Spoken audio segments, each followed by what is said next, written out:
Esto es Desde New York, una síntesis informativa con los temas de mayor trascendencia en la capital del mundo. Los hechos que son noticias en las voces de sus protagonistas. Desde New York, con Luis Alfredo Collado.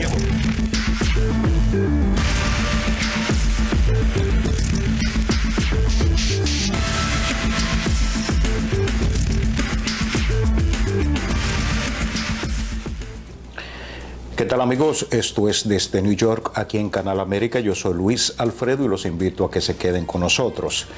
Empezamos con la Universidad de Columbia en esta ciudad de Nueva York, donde nuevamente volvió a ser escenario de protestas a favor y en contra de Israel. La Universidad de Columbia ha sido un foco de ira y tensiones por el ataque liderado por Hamás contra Israel el 7 de octubre del año pasado, y la guerra en Gaza que le siguió. Esta semana se cumplió un año del ataque y en la universidad estudiantes y profesores realizaron manifestaciones, huelgas y vigilias para lamentar las vidas perdidas tanto en Israel como en Gaza. Afuera de las puertas de la universidad, unos 100 miembros de la comunidad judía se reunieron sosteniendo banderas israelíes y carteles con los rostros de personas secuestradas por Hamás. Dentro, en las escaleras de la biblioteca en el centro del campus, estudiantes pro-israelíes pronunciaron discursos sobre las personas que murieron en el Festival de Música Nova, el año pasado. Cerca de ellos, en las mismas escaleras, los estudiantes que habían salido de clase en apoyo de los palestinos coreaban, "Libertad para Palestina" y sostenían banderas y carteles que decían "Libertad de Gaza" y "Libertad de expresión".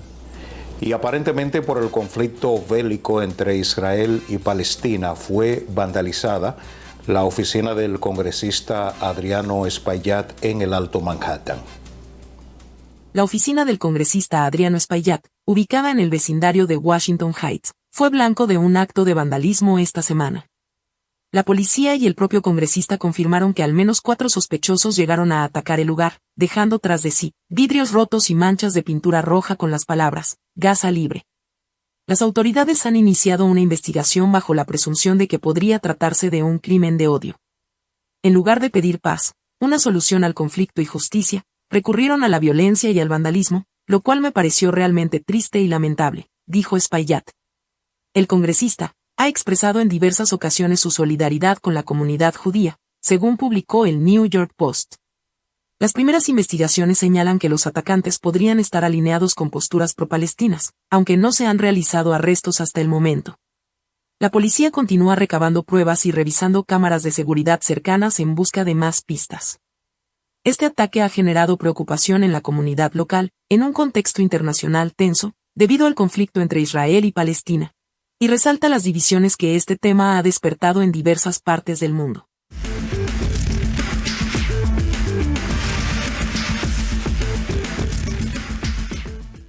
La ciudad de Nueva York cerrará un refugio de tiendas de campaña que alberga a miles de inmigrantes en Randall's Island y que se ha convertido en uno de los refugios más grandes y problemáticos de la ciudad. Así lo anunció el alcalde Eric Adams. Se ha informado que el número de solicitantes de asilo en los refugios de la ciudad ha disminuido durante 14 semanas consecutivas y ahora está en su punto más bajo en más de un año, lo que le da a la ciudad flexibilidad para cerrar el refugio a fines de febrero del próximo año. El cierre del gigantesco refugio, más de 2 años después de que comenzara la crisis migratoria en la ciudad, puso de relieve que la presión sobre los recursos de la ciudad ha comenzado a disminuir notablemente, al menos por ahora. Aún así, las autoridades tendrán que trasladar a muchos de los 2.250 inmigrantes adultos de Randall's Island a otros refugios de la ciudad y estar preparados para alojar a más personas si los cruces en la frontera sur vuelven a dispararse en el futuro. Esto tiene que ver con las elecciones en los Estados Unidos, pues los neoyorquinos que aún no se han inscrito para votar tienen de plazo hasta el próximo 26 de este mes de octubre.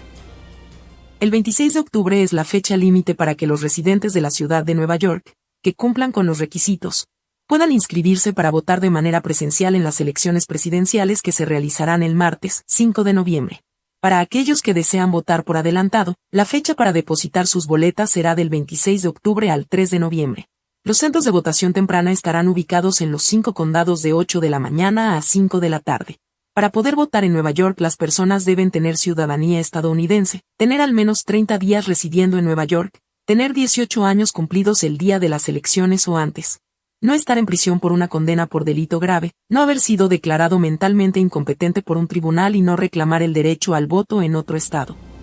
Y continuando con el tema de las elecciones en los Estados Unidos, Kamala Harris, la candidata del Partido Demócrata, aventaja a Donald Trump, candidato por el Partido Republicano, aunque es prácticamente un empate técnico. Conforme a una reciente encuesta, Kamala Harris lidera la preferencia electoral por encima de Donald Trump. Según la última encuesta del New York Times y Siena College, realizada entre el 29 de septiembre y el 6 de octubre con 3.385 votantes probables, Harris aventaja a Trump con un 49%, frente a un 46% que tiene el republicano. Aunque Harris tiene una ligera ventaja, se encuentra dentro del margen de error. Las encuestas nacionales son un buen indicador del estado de ánimo y las actitudes de los votantes, pero no necesariamente predicen el resultado del colegio electoral. Los estados clave en disputa como Georgia, Wisconsin y Pensilvania siguen estando muy reñidos. Curiosamente, la encuesta del Times, Siena, también reveló que Trump lidera por 13 puntos en Florida, un estado recientemente considerado competitivo para los demócratas, y por 6 puntos en Texas, un estado que durante mucho tiempo se esperaba que se volviera azul. En todo el país, la contienda sigue siendo reñida y notablemente estática. Los índices de favorabilidad de ambos candidatos no han cambiado desde septiembre. El grupo de votantes indecisos o persuasibles se ha reducido ligeramente del 20% anterior al 17% actual. Cuando se les preguntó a quién iban a elegir, este grupo se dividió por igual, pero se inclinó ligeramente hacia Trump a principios de septiembre. Este es el panorama electoral que refleja la encuesta del New York Times y Siena College. Siga viendo Desde New York con Luis Alfredo Collado, aquí en Canal América. Pasamos ahora a una información que tiene que ver con su salud y es precisamente sobre la seguridad alimentaria. Veamos. Hola a todos. Hoy vamos a hablar de un tema muy importante para nuestras familias: la seguridad alimentaria y cómo prevenir las enfermedades causadas por los alimentos. Primero, definamos qué es la seguridad alimentaria. La seguridad alimentaria son todas las prácticas que seguimos para garantizar que los alimentos que comemos no tengan bacterias, virus u otros microorganismos que nos puedan hacer daño. Esto es muy importante porque las enfermedades transmitidas por los alimentos pueden ser graves, sobre todo para los niños, las personas mayores y quienes tienen un sistema inmunitario débil. Los alimentos se pueden contaminar en cualquier momento, ya sea en la granja, durante el transporte o incluso en nuestra propia cocina. Los síntomas más comunes de estas enfermedades son náuseas, vómitos, diarrea y dolores de estómago. Ahora, hablemos de algunas medidas simples para prevenirlas. Primero, es importantísimo lavarse las manos con agua tibia y jabón durante al menos 20 segundos antes y después de tocar alimentos. También hay que lavarse las manos después de ir al baño, cambiar pañales o acariciar a las mascotas. Cocinar los alimentos a la temperatura correcta es fundamental. Usar un termómetro para alimentos nos ayuda a asegurarnos de que la carne, las aves y los huevos alcancen la temperatura interna segura. Y no hay que olvidar lavar bien las frutas y verduras con agua corriente antes de comerlas o prepararlas. Evitar la contaminación cruzada es otra clave. Hay que mantener los alimentos crudos, como la carne, las aves y los mariscos, separados de los alimentos que ya están listos para comer. Usa tablas de cortar diferentes para los alimentos crudos y cocidos, y lava bien los utensilios, platos y superficies que hayan estado en contacto con alimentos crudos. Recuerda, la seguridad alimentaria es responsabilidad de todos. Siguiendo estos sencillos consejos, podemos protegernos a nosotros mismos y a nuestras familias de las enfermedades transmitidas por los alimentos. Recuerda, cuida tu salud y la de tu familia. Siga viendo Desde New York, con Luis Alfredo Collado.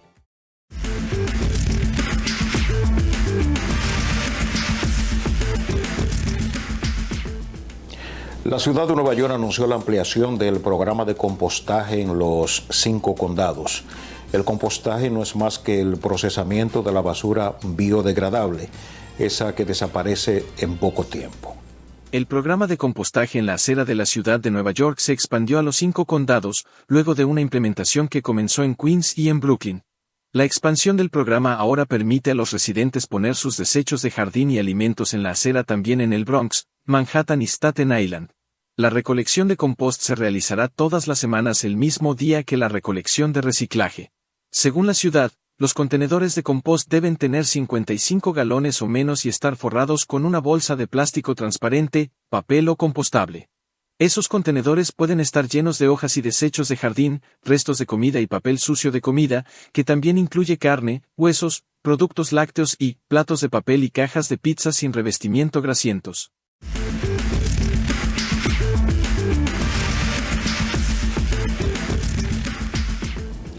Y en otra información, Amazon, el gigante de las ventas por Internet, está en problemas con la justicia de los Estados Unidos. Un juez federal en Estados Unidos dijo que la Comisión Federal de Comercio puede proceder con su histórica demanda antimonopolio contra Amazon. Pero también le dio a la compañía una pequeña victoria al descartar algunas afirmaciones hechas por los estados involucrados en la batalla legal.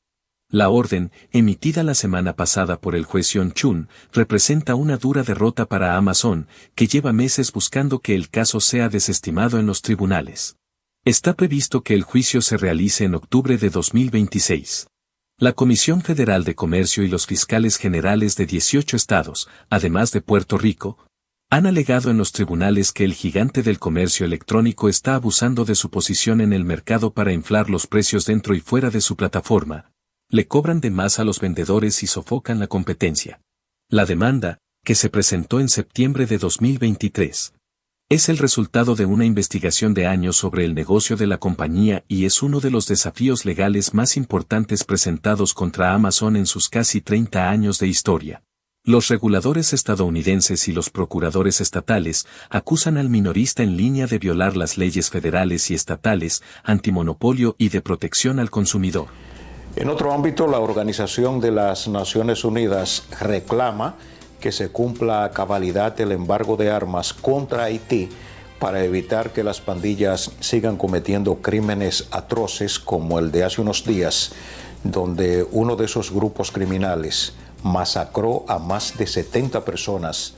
La Oficina de Derechos Humanos de la ONU reclamó el cumplimiento pleno del embargo de armas para frenar los suministros que reciben las bandas criminales en Haití.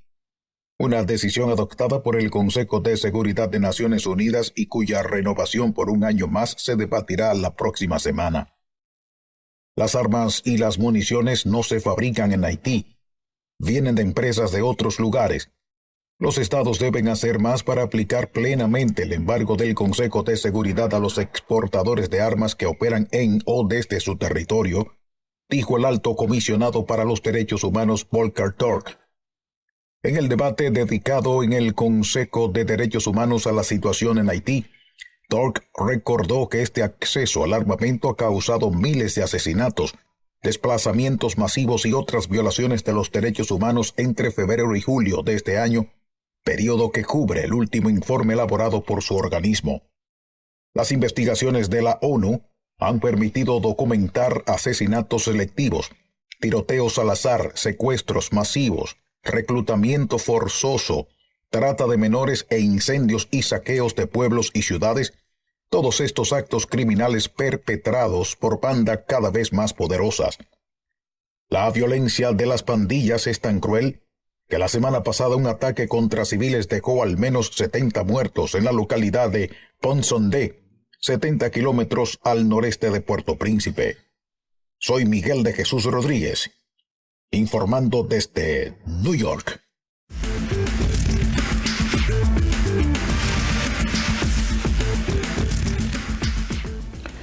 Seguimos presentando desde New York aquí en Canal América y la ciudad de Nueva York fue demandada porque alegadamente le está fallando a los estudiantes que requieren educación especial. La ciudad de New York falla regularmente en brindar servicios de educación especial a estudiantes con discapacidades, lo que lleva a ausencias crónicas, según una demanda colectiva presentada esta semana por la Legal Aid Society. La demanda busca enfrentar un problema generalizado en el sistema escolar de la ciudad, el más grande del país. Decenas de miles de niños pueden tener dificultades para asistir a clases debido a la ansiedad, la depresión clínica y otras discapacidades emocionales, dice la demanda.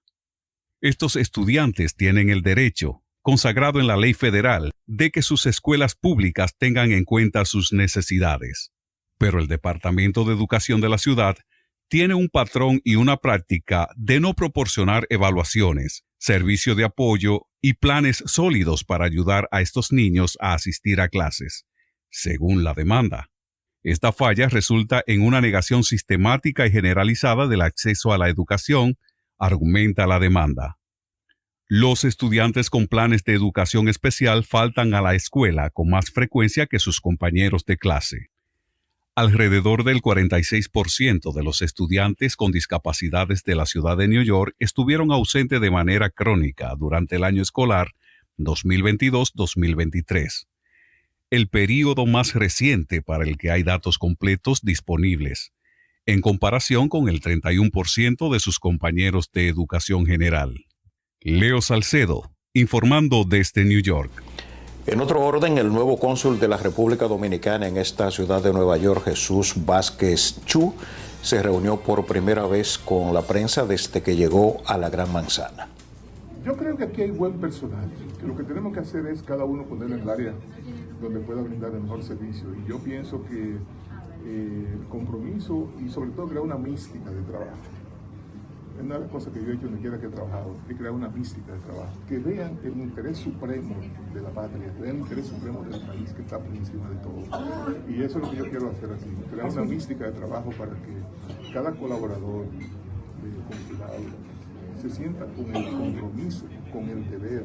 Una de las cosas que nosotros hemos instaurado aquí, todos los días aquí se canta el himno nacional y se hace un desayuno espiritual. Se pone en manos de Dios la labor del consulado durante ese día. Después del encuentro, estas fueron algunas de las reacciones de los periodistas que estuvieron presentes. Muy positivo el encuentro del honorable cónsul con los medios de comunicación. Él es nuevo, él es un inquilino. Las problemáticas de Nueva York, de la comunidad dominicana en Estados Unidos, la conocen los periodistas. Esta mesa de trabajo que está planteando el señor cónsul en esta primera rueda de prensa resulta interesante porque yo entiendo, y así entiendo que debe tener también la directiva que acompaña al señor cónsul en este momento, es que debemos tomar los elementos necesarios para traerlo a la mesa y yo creo, como bien decía el señor cónsul en la rueda de prensa, una sola sentada en esta mesa de trabajo no va a ser suficiente. Se va a necesitar mucho más porque las necesidades y los trabajos de unificación de nuestra comunidad dominicana son muchos. Me gustó el tema cuando él dice que va a tener un cafecito en la mañana con la comunidad para escuchar las necesidades que tiene la comunidad dominicana aquí en Nueva York y en parte de los Estados Unidos. Muy importante y que sobre todo que nos tomen a nosotros como prensa en cuenta. Eso es muy importante. En otra información sobre República Dominicana, esta semana la jueza del Juzgado de Atención Permanente del Distrito Nacional impuso 18 meses de prisión preventiva en contra de José Gómez Canaán, Jochi, y el exdirector del Instituto Nacional de Tránsito y Transporte Terrestre, Intran, Hugo Veras, principales acusados en el caso Camaleón. La magistrada Fátima Veloz tomó la decisión tras acoger un pedimento presentado por los fiscales de la Procuraduría Especializada de Persecución de la Corrupción Administrativa, PEPCA, quienes habían pedido imponerles 18 meses de prisión preventiva. La jueza dispuso que Jochi Gómez, propietario de las empresas Transflur Latam y de Aurix, así como Hugo Veras, cumplan la medida de coerción en la cárcel de Najayo Hombres, San Cristóbal.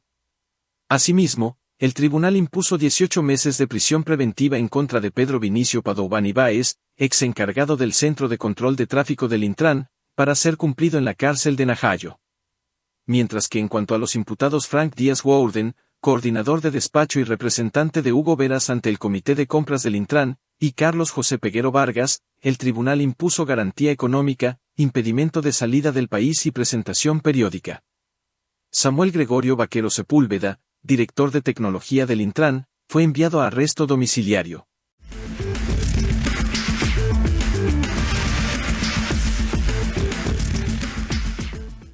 En otro tema relacionado con República Dominicana, la lista de los extranjeros que se encuentran a la espera de ser ejecutados en Estados Unidos incluye a 2 dominicanos, ambos condenados a la pena capital por asesinatos. Fabio Evelio Gómez y Obel Cruz García son los ciudadanos de la República Dominicana que forman parte de los 106 extranjeros que esperan su turno en el corredor de la muerte en Estados Unidos, según los datos del Centro de Información sobre la Pena de Muerte. Gómez fue condenado por violar y asesinar a una joven universitaria en 1999 y Cruz García fue hallado culpable de participar en el secuestro y asesinato del niño Ángelo García, quien tenía 6 años al momento del crimen en 1992. Las ejecuciones de Gómez y Cruz García seguirán, varias décadas después, a la de Carlos Santana, quien se convirtió en 1993 en el primer dominicano en ser ejecutado en los Estados Unidos. Santana fue ejecutado en Texas mediante inyección letal a la edad de 40 años por la muerte de un guardia en medio de un asalto a un vehículo blindado en el que pretendía hacerse, junto a su cómplice, de $1.1 millones en 1981. Gracias a Aquiles Rojas por su colaboración con las imágenes. Y esto tiene que ver con el medio ambiente, pues el año pasado fue el peor para los ríos del mundo.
Con motivo del mes de la herencia hispana, ayer viernes, 11 de octubre se inauguró la 18 edición de la Feria del Libro Hispana en Queens, dedicada a la escritora salvadoreña Juana Ramos. Como es tradición, el evento es dedicado a un miembro de la comunidad que a través de su trabajo ha abierto puertas a los hispanos en los Estados Unidos, y en esta ocasión la galardonada es la escritora Ramos, quien ha tenido una destacada trayectoria, como profesora de español y literatura en York College. Es poeta, investigadora, ensayista y activista cultural. Ha publicado 6 poemarios, un libro de relatos y un libro de ensayos. En coautoría ha publicado un libro de testimonios y uno de prosa poética. Ramos en 2021 recibió el premio Félix Gross Award, otorgado por la Universidad Pública de la Ciudad de Nueva York, en reconocimiento por su extraordinaria labor como catedrática e investigadora en el campo de las humanidades. La Feria del Libro en Queens continuará hasta este domingo 13, con lectura de textos poéticos y narrativos, presentaciones de libros, presentaciones teatrales, ponencias, actividades infantiles y para jóvenes, entre otras actividades. Llegamos ahora a la canción estreno de la semana, creada con inteligencia artificial, y tiene que ver con el anuncio de las deportaciones de 10.000 haitianos a la semana que recién anunció el presidente Luis Abinader. Esta y otras canciones usted las puede encontrar en este canal de YouTube que se llama La Música.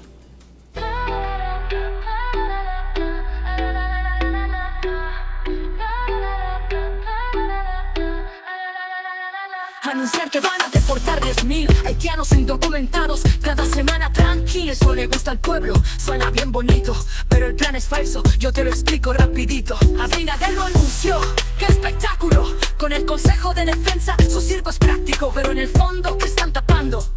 Algo más grande, nos están engañando. 1428 al día en la lista, pero el personal ni alcanza. ¿Quién hace esa pista? Los guardias no lo harán, porque no le da tiempo. El plan es un cuento, el gobierno no tiene fundamento. Es un teatro, pura mentira en el aire. El gobierno se suicida, su credibilidad se cae. Hacen cosas que no dicen, dicen lo que no hacen. Nadie le pone el cascabel al gato, y la meta de 10.000 ni en sueños la alcanzan. La frontera está llena de guardias, sucias manos. Los que trafican haitianos son los más insanos. Atentan contra la soberanía y es irónico. Son parte del problema, el problema es crónico. El gobierno habla, pero nunca actúa. La verdad está clara, nadie la oculta. Mentiras tras mentiras, puro teatro. Mientras el pueblo se jode y se queda en el atraso. Las cifras al aire, como si fuera fácil, pero en el fondo todo es falso, todo es frágil. Los guardias en la frontera son los que ganan. Trafican haitianos, el contrabando no lo para. Teatro, pura mentira en el aire. El gobierno se suicida, su credibilidad se cae. Hacen cosas que no dicen, dicen lo que no hacen. Nadie le pone el cascabel al gato, y la meta de 10.000 ni en sueños la alcanzan. 10.000 cada semana suena imponente, pero en el fondo es puro entretenimiento. Mentiras, teatro, una farsa total. El gobierno no tiene moral ni receta para combatir el mal.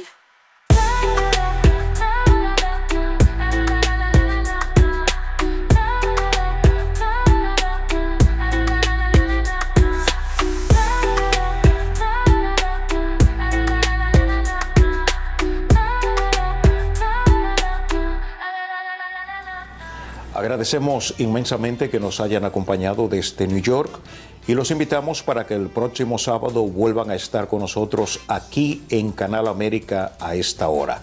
Yo soy Luis Alfredo y deseo para todos un excelente fin de semana. Aquí finaliza Desde New York, su encuentro semanal con la comunidad hispana de los Estados Unidos.